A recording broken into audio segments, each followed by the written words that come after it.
ನಮಸ್ಕಾರ ಎಲ್ಲರಿಗೂ. ಲವ ನಿರ್ದೇಶಕ ಮಾತನಾಡೋದು. ಇವತ್ತು ಲಿರಿಕಲ್ ವಿಡಿಯೋ ರಿಲೀಸ್ ಮಾಡಿದ್ದೇವೆ. ಪ್ರಮೋದ್ ಮರವಂತೆ ಬರೆದಿದ್ದಾರೆ ಸಾಹಿತ್ಯ, ಮತ್ತೆ ನವೀನ್ ಸಜ್ಜು ಅವರು ಸಾಂಗ್ಸ್ ಆಡಿದ್ದಾರೆ. ಅದ್ಭುತವಾಗಿ ಬಂದಿದೆ. ಸೊ ನಿಮ್ಮೆಲ್ಲರ ಆಶೀರ್ವಾದ ಇರಲಿ ಅಂತ ನಾನು ಕೇಳ್ಕೊತೇನೆ.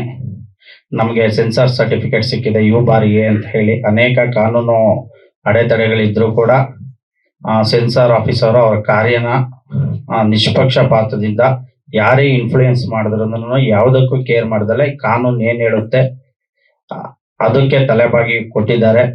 ಇವತ್ತು ಸೆನ್ಸಾರ್ ನಮ್ಗೆ ಬಾರ್ ಏನ್ ಸಿಕ್ಕಿದೆ ಅದು ನಮ್ಮ ಇಂಡಿಯನ್ ಲಾ ಇಂದ ಮತ್ತೆ ನಿಮ್ಮ ಏನು ಪ್ರೆಸ್ ಇದೆ ಅವರಿಂದ. ಖಂಡಿತವಾಗ್ಲೂ ನೀವುಗಳು ಮತ್ತೆ ನಮ್ಮ ಕಾನೂನು ವ್ಯವಸ್ಥೆ ಇಲ್ಲ ಅಂದಿದ್ರೆ ಯಾವುದೇ ಕಾರಣಕ್ಕೂ ಕೂಡ ನಮ್ಗೆ ಸೆನ್ಸಾರ್ ಸಿಗೋಕಿಲ್ಲ. ಸಿನಿಮಾ ಸೆನ್ಸಾರ್ ನೋಡಿದ ಸಿನಿಮಾಕ್ಕೆ ಸೊ ಅಪ್ರೂವಲ್ ಕೊಡೋ ಟೈಮಲ್ಲಿ ಹೋಗಿ ಲೀಗಲ್ ನೋಟಿಸ್ ಕೊಡ್ತಾರೆ. ಅದು ಕೊಟ್ಟಿದ್ದು ತಪ್ಪು ಅಂತ ನಾನು ಹೇಳಲ್ಲ, ಅವ್ರ ಡ್ಯೂಟಿ ಅವ್ರು ಮಾಡಿದ್ದಾರೆ. ಆದ್ರೆ ಅವ್ರಿಗೆ ಇನ್ಫ್ಲೂಯೆನ್ಸ್ ಮಾಡಕ್ ಬರ್ತಾರಲ್ಲ ಅದು ತಪ್ಪು. ಅವರು ಒಬ್ರು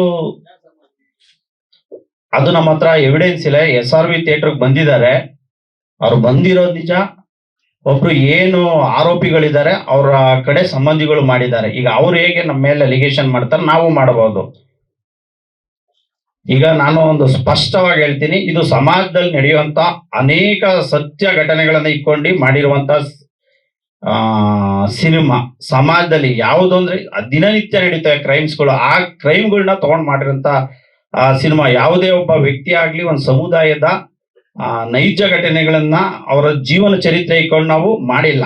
ಎಸ್ಪೆಷಲಿ ದರ್ಶನ್ ಸರ್ ಕೇಸ್ ಅನ್ನ ಸ್ಟೋರಿ ಇಟ್ಕೊಂಡು ನಾವು ಸಿನಿಮಾ ಮಾಡಿಲ್ಲ ಅಂತ ಇಲ್ಲಿ ನಾನು ಸ್ಪಷ್ಟಪಡಿಸಕ್ಕೆ ಇಚ್ಛೆ ಪಡ್ತೇನೆ. ಕ್ಷಣ ಕ್ಷಣದ ಸುದ್ದಿಗಳಿಗಾಗಿ ಫ್ರೀಡಂ ಟಿವಿ ಸಬ್ಸ್ಕ್ರೈಬ್ ಮಾಡಿ, ಲೈಕ್ ಮಾಡಿ ಹಾಗೂ ಫಾಲೋ ಮಾಡಿ. ಹೊಸ ಸುದ್ದಿಗಳ ನೋಟಿಫಿಕೇಶನ್ಗಾಗಿ ಬೆಲ್ ಐಕಾನ್ ಮೇಲೆ ಕ್ಲಿಕ್ ಮಾಡಿ.